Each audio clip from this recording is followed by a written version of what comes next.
of World Cup qualifying. We've got a wild development in the English Premier League with Newcastle, and we run through some of the hot buys and sells all now on Two-Way Takes.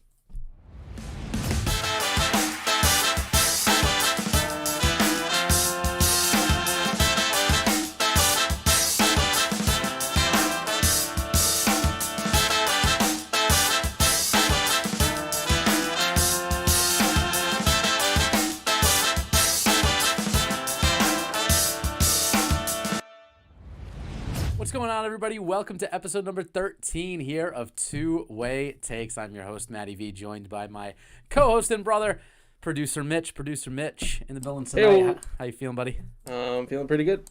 Excellent. We just got in from watching the first half of the U.S. men's national soccer team doing their little World Cup qualifying thing against Jamaica right now. Pretty good first half so far, playing without Christian Pulisic right now, and Giovanni Reyna. Got Weston McKennie back in the lineup, so kind of wild. Could have been a red card in like the first 20 seconds. Mitch, I know you weren't here yet when the game started, but first 20 seconds of the game, Paul Arriola gets sent over the top in all alone, and gets blatantly tripped from behind. A clear goal scoring opportunity. Doesn't get a red card. It's actually a big point of the. You get a kick at least. They got a free kick out of it. Yeah, it was a yellow and a free kick. But I mean, Taylor Twellman's ready to lose his mind on the broadcast. He's the one calling the game right now on ESPN2. I forget who the British guy is that's calling it as well. But Taylor Twellman is livid right now. That guy is talking so much shit about CONCACAF, because I guess no one has VAR for CONCACAF World Cup qualifying. Oh boy. Because they were saying that certain cities don't have the ability, don't have like the technological ability. They don't have the resources to put VAR in place. So apparently they're doing the CONCACAF World Cup qualifying with no VAR, because if they do VAR in some stadiums and they don't have it in others, then it's a disadvantage and they need a level playing field for it. So Taylor Twellman's ready to lose his goddamn mind. He's ready to lose his mind, and I mean, rightfully so. I mean, big part of it is the referee that's doing this is his first ever World Cup qualifying game. I guess he's had like some Nations League games and some other big games here and there out in Europe and whatnot, but it's first World Cup game, so there's a lot of back and forth. And there was a play later on, like around like the 35th minute, Brennan Aronson comes running in, and he's in all alone. He gets tripped right outside the top of the box, the top of the 18. Only a yellow again. It was another clear goal scoring opportunity. Taylor Twellman's having a conniption fit on the broadcast. So it's wild, man. But it is good to see the U.S. men's national team. They look good. They look pretty good against Jamaica. I'm pretty sure Jamaica is who foiled them a few years back in 2018. That was one of the key games that they dropped. So Jamaica without Mikel Antonio. That not really. I mean, they should be. The U.S. got to pop one, man. They got to pop one. McKinney's delivering some really good balls. Brennan Aronson, man, that kid looks so good. Only 20 years old, looks absolutely killer, making a lot of really nice runs. Pepe's been a little invisible at the top of the attack. But for you soccer fans, it's on ESPN too. If you guys want to tune into that, they're at halftime right now. So we'll make this a quick episode so we can all get back in and watch that game, because I got a little DraftKings lineup going for that one. But while we're on the soccer topic, I think we'll open it up. Some big news today in the world of the English Premier League that we're going to talk about here. It was involving Newcastle United. So for those of you not too familiar with the EPL, Newcastle currently in the relegation zone, like 0-4-1, I believe, or 0-3-1, something like that. Have not won a game yet. Currently in line to get relegated in the EPL, but a very big, historic Premier League team out in England. A lot of history. Alan Shearer, one of the greatest to do it, out in England, played for Newcastle. He's a long-time historical figure for that club. They actually got bought out full takeover style. That was finalized today by a Saudi Arabian public investment fund, a venture capitalist firm, and a private equity company, PCP Capital Partners, and RB Sports and Media. So wild. Collectively, these three partners, right? The three legs of this. What do they call? What was the word that they used for it? A consortium. I love that word. When I was reading up about it and hearing about it today, a three-party consortium, collectively worth $320 billion with a B, billion dollars. $320 billion is the collective worth. To put that into perspective, the net worth of Manchester City's ownership, who's delivered multiple Premier League titles and was in the Champions League final last year, that the ownership behind Manchester City is 32. One less decimal place. 32 billion. So you're talking about $300 billion more in net worth, almost $300 billion more in net worth for this partnership, predominantly funded by the Saudi Arabian Public Investment Fund, or the PIF. Absolutely crazy. So it's sent ripple effects throughout the entire EPL. It got finalized today. The Premier League put out a media release. Mitch, you read up on this at all today? I did a little bit of looking, but the most interesting thing that I could find here is that they spent more money than Jeff Bezos is worth. So that's pretty cool to me. Yeah, they spent Jeff Bezos's that's the total. The actual sale itself was, I think, 400 million or 500 million was the actual million cost or billion, like with a B. No, million. Oh, The sale, I believe, the sale of the team, I believe, was that the total net worth of the ownership group, of the three-party consortium, as they're calling it, is $320 billion, $325 billion or something like that. So these three people almost make two Jeff Bezos. It's a public investment fund. It's a public investment fund from the Kingdom of Saudi Arabia. That's the bulk of it. That I think was north of 200 billion or 250 billion total worth from the public investment fund. And then there's the private equity company, PCP Capital Partners, and then RB Sports and Media. That was the other, the third aspect to the consortium. Gotcha. That scooped them up. So collectively, it's $300 billion. So the two big parallels that come to mind immediately are PSG, who was bought out by Qatar Sports Investments in 2011, and then Manchester City, which was bought out by the Abu Dhabi United Group back in 2008. So both of those, it's a similar situation. I would say Newcastle is probably a notch behind where both those clubs were, even at the time of being bought out. And obviously, you look at PSG. PSG goes on and makes this gigantic lucrative deal to sign Neymar. They have Mbappe now. They bring in Messi this year. Man City, obviously their track record speaks for themselves. They made immediate moves, brought in Robinho right as soon as they were purchased. They brought in Toure, David Silva, like tons and tons of stars within the next coming years. I think it's going to be a big deal. It's a big deal for the EPL. Now you're literally putting a brand new power. I mean, you basically got endless amounts of money that Newcastle can now use. I personally think that it's going to be a 2 to 3 year plan here for the United Management Group. I think you have to go out and get some more players to start solidifying that squad, and then heavily invest in your youth academy. Maybe go Barcelona's hurting for money. Go poach some of their young talent. Go throw an offer at Ricky Puig or someone like that. It sucked that they had Eli and a few other guys that got picked off during the summer transfer window. But you can go poach some of Barca's youngins. Go poach them. Go poach all the wonder kids from different European clubs. Start building up your youth academy, build up your facilities, and start really cultivating a culture there. And then there's craziness. There's people already saying that they're gonna make a run at Kylian Mbappe, at Erling Haaland. There's all sorts of memes and all sorts of photoshopped imagery of Kylian Mbappe in a Newcastle kit. If you're a Newcastle fan, he's not coming. He's not coming. I promise you, there's no way Kylian Mbappe is going to transfer to Newcastle United just to help them stave off relegation in the EPL. There's no fucking way.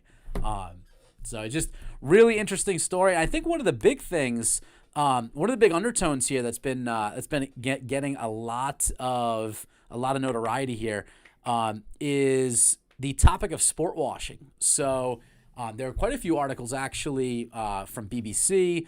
I think even BBC Radio 1 even put out an article about There were members of parliament as early as 2-3 years ago that were speaking out about the Kingdom of Saudi Arabia due to human rights violations, different violations. There was a British ambassador that was assassinated at the embassy in Istanbul, Turkey.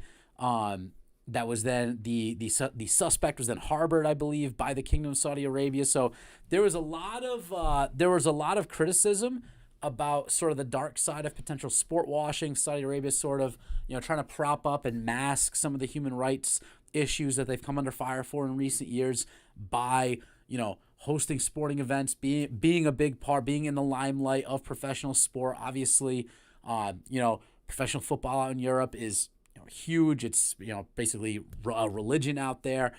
So that was something that that definitely was of concern. Definitely something that we'll keep an eye on. But it'd be wild, man. It'd be wild if there's another.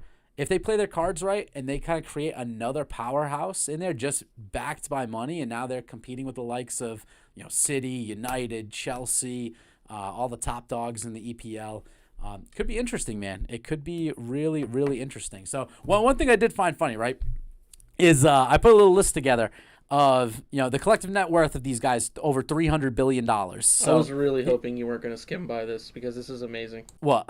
These lines right here. Oh, I know. I wasn't skim by. Before we transition, just to put it into perspective here, right? Of how much $300 billion, because we as people at some point you can throw out like some sort of number of money. It's not going to register truly how big that number is. Like our perception of like $1 million and $1 billion, because I'm assuming anybody watching this and anyone who will watch this probably isn't a billionaire. I would assume. I hope we're reaching billionaires, but let's be realistic here. Come on, Jeffrey, watch the show, baby. I know. So here's things you could buy with $1 billion. One singular $1 billion or less. Okay, you could buy the most expensive house in America. The most expensive. It goes for over $500 million. It's in Bel Air, Maryland. It's not the Fresh Prince house. Bel Air, Maryland. $550 million. It's half of $1 billion. You could even furnish the house. You could, dude. You could buy two. You could buy two for $1 billion. Like the most expensive property in America, the most expensive home in America in Bel Air, Maryland. That's what you could buy with half $1 billion. Okay, these guys got over $300 billion. Okay, there's one little nugget for you. Okay, another thing you could do, you could buy a 590-foot super yacht with a helicopter landing pad, the most expensive super yacht on the planet. Because a super yacht isn't enough, you need a place to park your private helicopter. I'm just curious, real quick. Do you know who owns that super yacht? Oh, I do. You know what? It's got an Italian name. It was when I saw it earlier. It was on like a Forbes list of the most expensive boats, super yachts of all time. Well, that could be outdated then, because Jeffrey Bezos actually owns the biggest yacht of all time. Oh, does he? Maybe his yacht has a support yacht in it. You know what I mean? Like his yacht has a yacht. Yes, exactly. That's amazing. That's excellent. USA just scored, by the way. USA just scored against Jamaica. I'm sure I'll get the notification for who scored it. But yeah, so you could buy a 590-foot super yacht. You could also buy for $4 billion, okay, a casual $4 billion bucks. You could buy the Miami Marlins for a fraction of the cost. If you spend here's a quick little line to put into perspective how much $1 billion. These guys are worth over $300 billion. If you spend $1,000 every single hour of every single day, you would reach the 1 billion spend point, right? In 114 years. You can't spend $1,000 every hour of your life. It would take multiple lifetimes, unless you're, that guy who just died in India who was like 124 years old or some shit. I promise you I'm not living a 114.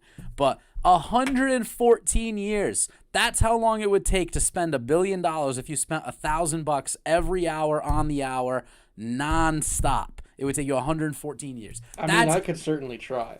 I'm not saying I couldn't do it, but And the craziest thing, reports are also now indicating, like later on the day, after it was all confirmed, reports are indicating that the same fund, this same Saudi Arabian Public Investment Fund, same crew, is also interested in making a play for Serie A side Inter Milan, which would be absolutely wild. So they're also rumored to be in talks about Inter Milan as well, which is one of the marquee professional Italian sides in the Premier Italian League, Serie A. So pretty crazy stuff out of the Premier League. Had to kick things off with that after segueing out of the U.S. men's national team, the World Cup qualifying. Let's see who scored for them. I want to check really quick. It is Ricardo Pepi. Ricardo Pepi, man, that kid, 18 years old. Unreal, nice. So 1-0 USA against Jamaica. Really, really pivotal game for them. But all right. That being said, let's move over to some more headlines. We're going to move into some Week 4 of the NFL, and could not start touching Week 4 of the NFL without reopening the wound of the Pats-Bucks this past Sunday. Wasn't a particularly exciting game. Obviously, there was a ton of hype going into it. Belichick, Brady back in Foxborough. It was a pretty gut-wrenching loss. So obviously, it all came down to that final drive. Belichick, passing on the 4th and 3, or passing on going for it on the 4th and 3, letting Nick Folk trot out and try and kick a field goal. And then, to his credit, the guy hit the upright. It had the leg. He had the leg for it. Came under a lot of fire for it, though. And I kind of agree, because if you look in the moment, right, it's a 50, I forget if it was 53 or 56 yards at this point. I know it was 50 plus. It was either 53 or 56 yarder in the rain, and Nick Folk's been hurt. You have Mac Jones, who he completed 31 out of 40 passes that night. He was efficient as hell, super, super efficient. All night long, he was moving the football on that final drive. I think Bill had to have had a little bit of PTSD to that Colts playoff game from like 06, I think it was, or is it 05 or 06, going for it on that 4th down and missing and letting Peyton go on. So maybe there was some PTSD going on there. I don't really know. But I think you got to go for it in that spot. I think you have to go for it in that spot. It was a 53-yard. I just realized I had the note for it. It sucks, man. It sucks because Brady didn't play particularly well. He looked really human.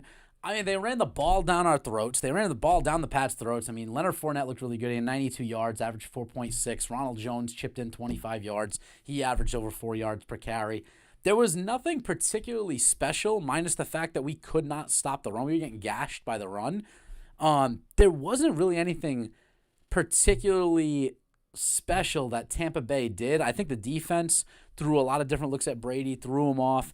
The offense, obviously, there's still a lack of weapons there, but Mac looks legit, man. It's crazy to say this. I mean, just about any other season that the Patriots start 1-3, I'm already pushing the panic button and just thinking this is awful and that we're in the dark ages. But if you think about it, right, we are 2 inches of the Nick Folk kick going to the right instead of hitting the upright. We're 2 inches on the Nick Folk kick, and one very unfortunate Damian Harris fumble in the Miami game from being, instead of being 1-3 to being 3-1. We're that close. It truly is that age-old adage about football being a game of inches. It could not be any more real in here. We're literally those 2 tiny plays away from being 3-1, sitting on top of the division with Buffalo, versus being 1-3. So they should bounce back against Houston this week. I'm actually really optimistic still, which is wild considering we're Week 4, 1-3. I'm actually really still optimistic about the Pats' chances to make the playoffs, to be a little feisty, be a little sneaky in the playoffs. I don't know if there's enough depth and enough skill and talent at the receivers. I mean, you look at guys like Jacoby Myers and Nelson Aguilar, who those guys to me are great support pieces, great number 2, number 3 wide receivers, slot guys, possession guys, good role player wide receivers. I don't think we have one big premier target for Mac Jones. You know what I mean? Like there's no go-to guy. We can't fucking run the ball, man. We can't, I kind of don't even want to go back and look at the box score and look at the rushing numbers. Let's see, New England rushing. Oh my God, dude, just Damian Harris, 4 carries for -4 yards. And then we had Nelson Aguilar. Nelson Aguilar was our leading rusher with 1 carry for 4 yards. Brandon Bolden, 1 for 0. J.J. Taylor, 1 for 0.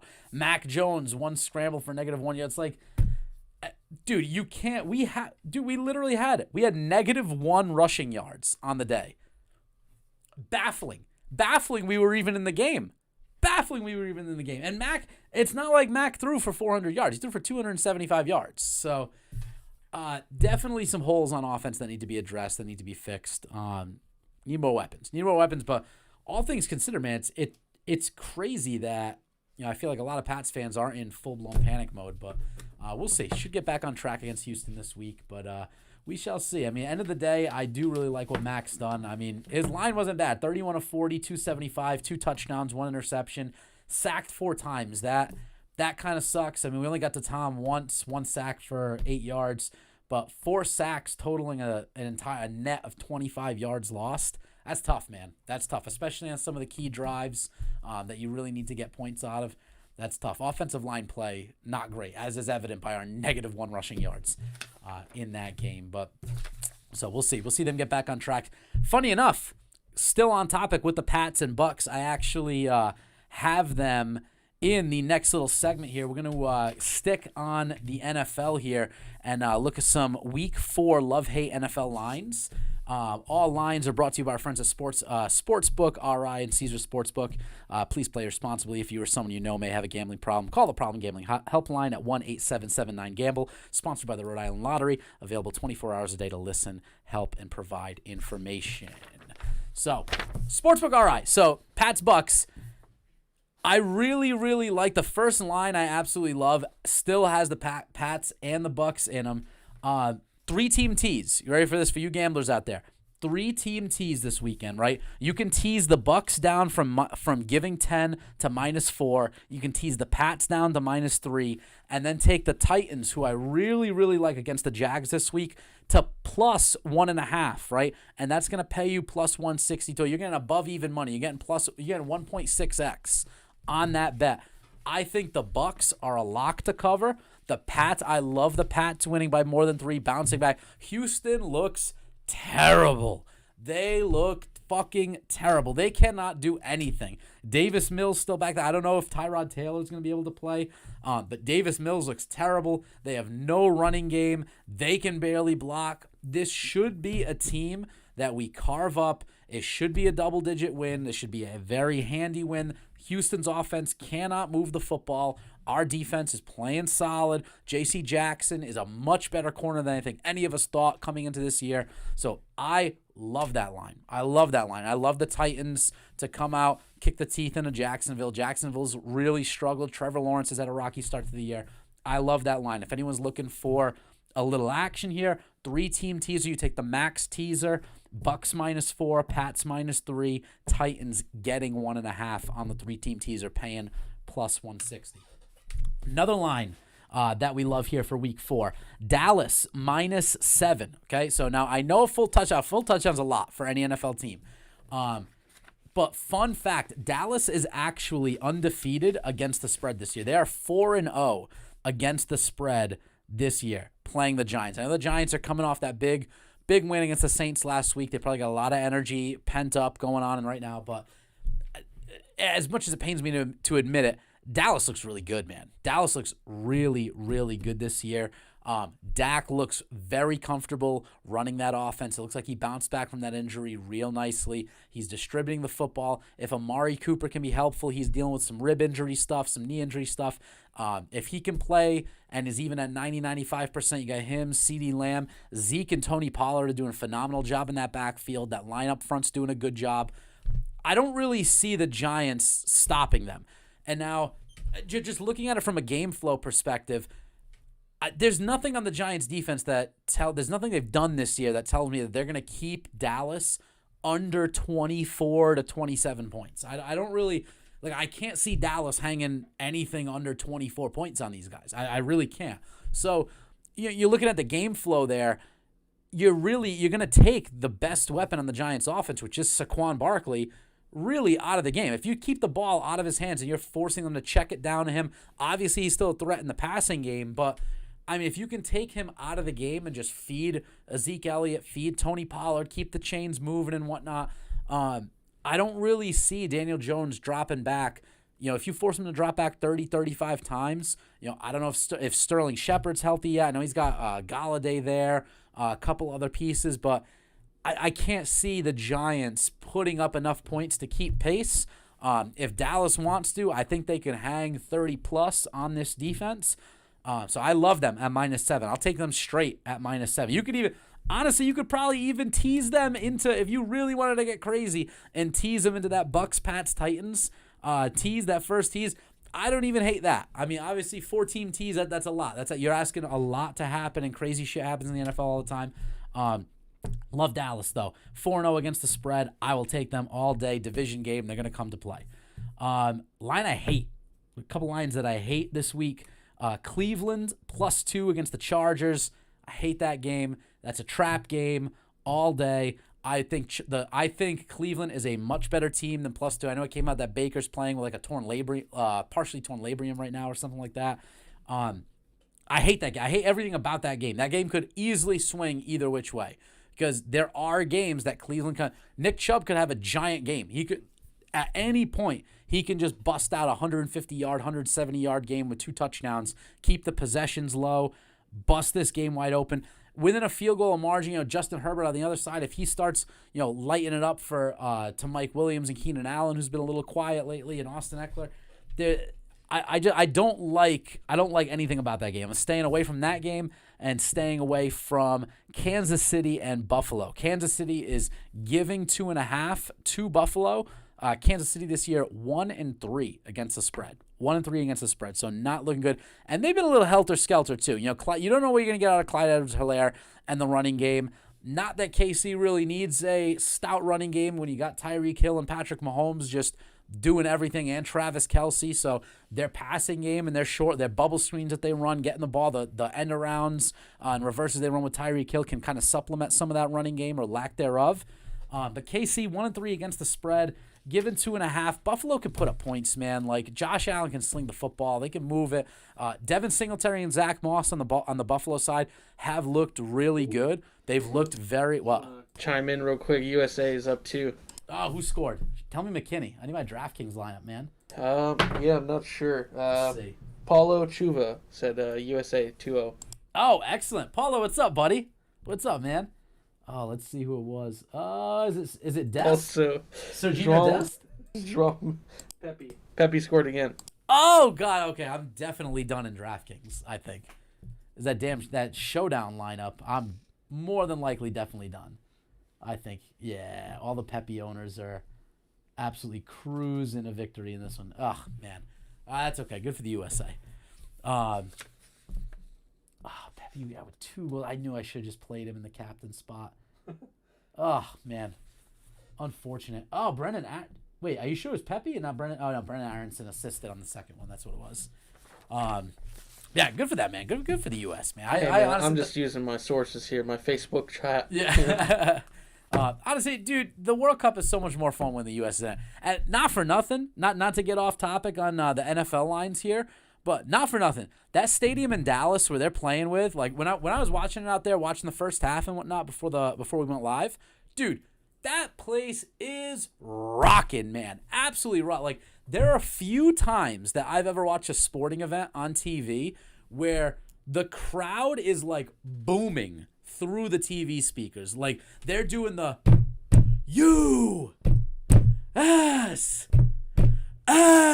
and that shit is booming, dude. Like booming, man. Like notice, like you look up at the TV and you're like, holy fuck, man, they are loud. Really, really loud. So good for them, man. I hope the US qualifies. Obviously, they're only like I think there's only 3 or 4 games into CONCACAF. CONCACAF started a little later than UEFA and CONMEBOL, I believe. So they still got a long way to go, but they needed a win. After the draw against Canada, they needed that win. They needed a win today. They needed to take care of business, close it out. Then I think they got like Panama and El Salvador. I think it's Panama and El Salvador within the next week. So we'll keep an eye on them. We'll definitely keep an eye on them for sure. But yeah, that was closing up the NFL talk. Yeah, that last. Stay away from Kansas City and Buffalo. Stay away. I hate that line. Kansas City 1-3 against the spread. Mitch, let's go to buy or sell. We're going. All right, what do we got on? A seg here. What do we got on buy or sell this week, Mitch? There we go. We're good. All right. So first on. Oh, these are old headlines. Oh no. Let me Old get headlines. sorted here. Yeah, I think this is an old one. What do you mean an old one? There we go. Okay. Yeah, this is this is one that was out of range, I think. Okay, we're good now. Jeez. Mac Jones rookie cards. What do you got on those? Okay. Buying Mac Jones right now. I think the brand power of the Patriots, coupled with the Belichick factor, coupled with he looks legit, man. He's very comfortable in the pocket, and once he gets some weapons, I think he's got a legitimate shot to be a long-term starter for the Pats. I mean, he's got a winning pedigree. You know, he won a national title over at Bama. I'm a buyer still. I'm a buyer. I mean, obviously, is there some homerism in that, being a Pats fan? Obviously, of course. I mean, but at the same time, I don't think many other collectors have watched as closely as Pats fans. I mean, the eyeball test does a lot. I mean, I know you look at the numbers, he doesn't have, crazy eye-popping numbers right now. But one of the big things that you do have to do, the eyeball test matters. You know what I mean? The eyeball test matters. It mattered with Joe Burrow, to start the year. I mean, some people were back and forth on Joe Burrow. It mattered with Justin Herbert earlier on last year. Like, while they had some good stats there are throws that these guys make that they're not really going to register to collectors. They're going to register to football fans to understand, like, particularly the 10 to 15 yard out with Mac Jones, right? He can put it right on the money. Like, he has every throw in the bag, in his holster that you need to make as an NFL quarterback. You know what I mean? And he's starting to play more from the neck up. He's starting to use his money. You can tell he's getting more of a feel for the speed of the NFL game, for what kind of throws he needs to make. I really do think with Belichick and McDaniels just constantly like labbing up a nice offense for him to be successful, if they can put some more weapons and get a couple of legit playmakers in there, I think he's a really good buy. I think there's obviously room to grow. You look at a product, going from to the hobby side of things, product like Origins Football just came out yesterday. That holds some solid values. On-card autos in there. Absolute comes out at the end of the month. There's not a ton of really, really high-end products for this rookie class yet that collectors sought after. Obviously, Prism's going to be a big one. National Treasures, Contenders, all that stuff. All that stuff is still going to be released later on in the year. But right now, I mean, I'm buying right now still. I think he's got enough room to grow into his prices more, especially leading up to when we see some of the bigger products come out. So I'm buying there. On the same topic, we've got Justin Herbert rookie cards. What do you think? All right, Herbie. Here's my thing on him. I'm selling any Prism and Select of Herbert. If you got high end Prism, unless it's like super low serial numbered stuff, but base and silver on Justin Herbert rookie cards, I'm selling, man. I mean, the prices are really high, and the pop reports on this stuff is crazy, dude. His Prism PSA 10s over 1,800. 1,800 for Prism. I didn't even look at Select because I truly believe, and I hate to be a Debbie Downer in any aspect of the hobby, but 2020 Select Football will be the product that 5 years from now, collectors will look back on and say, retail SKU product, blasters, hangers, the overproduction of retail SKU product killed Select Football in 2020. There was way too much retail produced. They added a useless additional concourse level parallel. Select usually they'll do the concourse, the club level, the field level. They added a club level this year. They added like a fourth base parallel to the mix. It was way too overproduced this year. So any Prism, and Prism I think is just, it's just too saturated for me. I mean, I think higher end Herbert stuff like Flawless, National Treasures, even Contenders rookie tickets, that stuff I think there's still room to grow into. I don't think there's going to be as much of a demand, especially amongst savvy collectors, to go towards Select and Prism, given the retail boom that there was last year for those products. So I'm selling that, but I would buy higher end stuff if you can find good deals on it. Sounds good to me. I think I'm going to think I'm gonna dump my vast collection of Justin Herbert rookies. You know what I mean? But yeah, we got Joe Burrow next. What do you think of Joe Burrow's rookies? So the only thing I'd be buying of Joe Burrow right now, obviously besides higher end stuff that you can find a good deal on, the only thing I would buy is his Silver Prism PSA 10s. Probably the only thing I would consider. I mean, it's the same boat as Herbert. I think a lot, like, Select, forget about it. Like, I'm selling all Select. Any and all Select. Get rid of it at a premium. There's too much in the market. His Prism PSA 10s, they're still a ways behind Herbert in terms of price. And I do actually think long term, if the Bengals can figure out that offensive line, a lot of good weapons around Burrow. And I think there's enough of a price gap there with a low enough pop. I think it's 84. I think there's only 84 PSA 10 silvers of Joe Burrow out of Prism. So if you can scoop a silver Prism at a good price, I think that could be a good buy because he's got Jamar Chase, he's got T. Higgins, Boyd is still there. Joe Mixon, when he's healthy, is a very serviceable, elusive back. If they can just figure out that offensive line and just block for him and keep him safe in the pocket, the guy's an absolute winner, man. Guy's an absolute winner. He's got a winning mentality. He makes all the throws. He's getting very hot right now. He's got a very nice schedule coming up. You know, he doesn't have a lot of tough defenses that he's playing in the coming week. So if you're the type of collector that likes to forecast, you know, a player's potential benchmarks throughout a season, Burrow's a guy to keep an eye on. He's not playing very many difficult defenses in the next 3 to 5 weeks. I think his bye week is in, I think it's like week 7 or 8 or something like that for his bye week. Actually, I'll tell you in a second. Run through like what defenses he's actually going to be running into. So his bye week's actually week 10. But he runs into Detroit, the Jets, Cleveland, even Green Bay this coming week. Green Bay, I mean, I know that Green Bay just came to terms with Jalen from Dallas. He's probably not going to play on Sunday, though. So there's some very favorable matchups that you could see some big games out of Burrow coming up. I would buy if you can find, you know, some of his silver PSA 10s under 100 pop. But other than that, I'm not too crazy on him either. All right, and this next one we've been talking about a lot, actually. You know, I'm going to buy preemptively on it. You know, and it's because Pepe seems to be just carrying us into the qualifier anyway. I know 3 goals in his last couple of games. U.S. men's national team, I'm going to buy him. I mean, they're. I mean, I wish I was watching the second half to see how they looked. The eyeball test, obviously, like we were just talking about. But I mean, up to nothing. I mean, it's a game they should win. No Michael Antonio for Jamaica. Game they should win. I mean, the litmus test really, as always in CONCACAF, is, you know, when they play a side like Mexico. That's the game. That's going to be the real measuring stick games to see where they are as far as taking those steps with the other, you know, world powerhouses. But I'm buying them. So it's Panama and Costa Rica. Panama and Costa Rica over the next 7 days. The next week, you know, tonight included, is obviously very, very important. Very important. They need to secure points in every game. They cannot drop any of these games. You know, they already drew a couple games. Like, they needed the win tonight. They need at least one more win and at worst a draw to get them through and really be in a good place, in a comfortable place, carry them up until Pulisic and Reina are back healthy and they can get that full squad.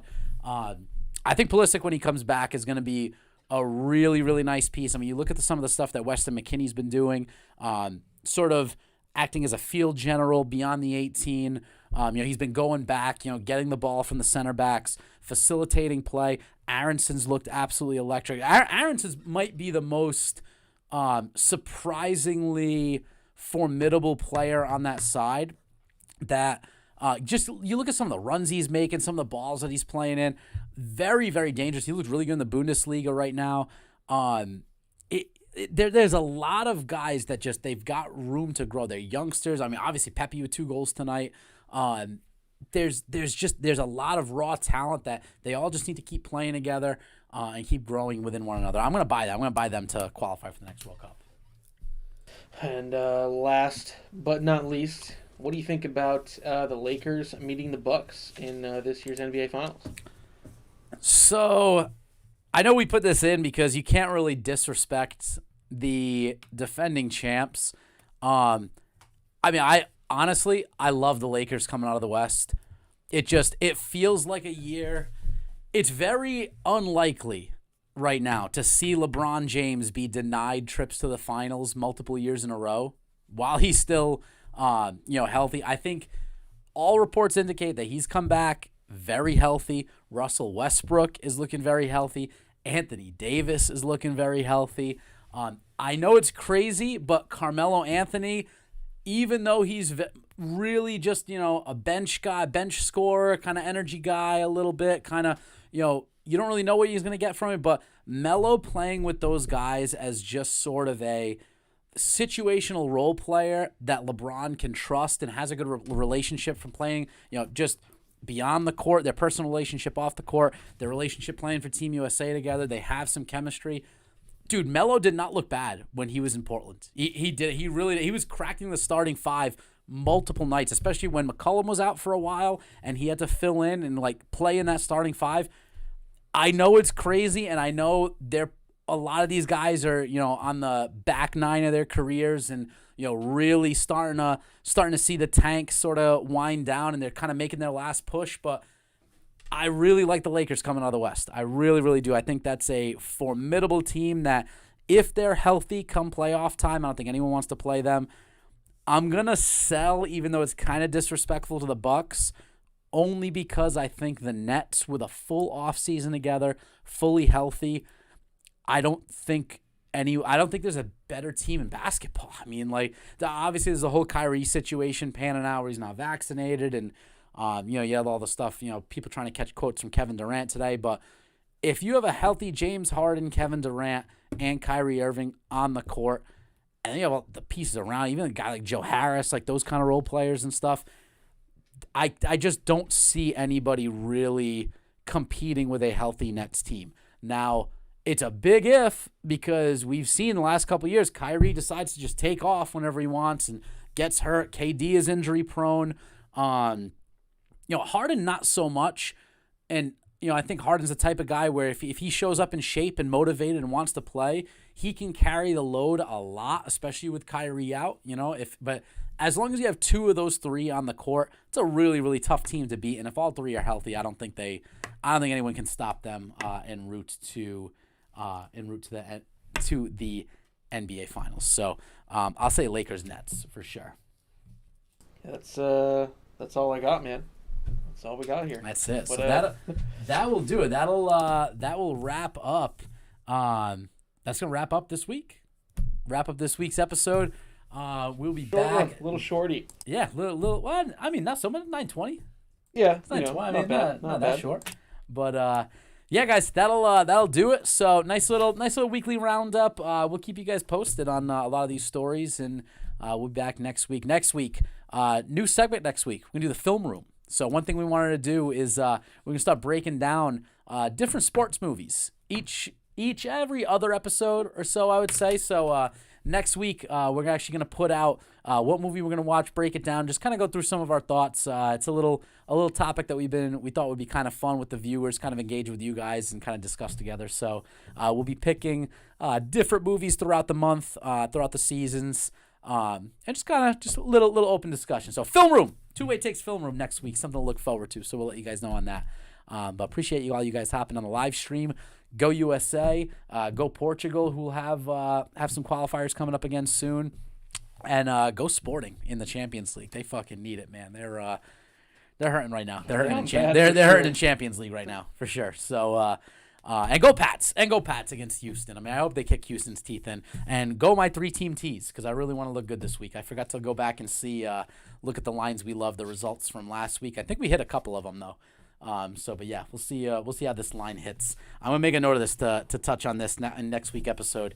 And anyone who wins money, feel free to Venmo me a $5 tip for the good 3-team tees. But all right, everybody, take it easy. Hope you enjoy, and we'll see you next week on Two Way Takes. See ya.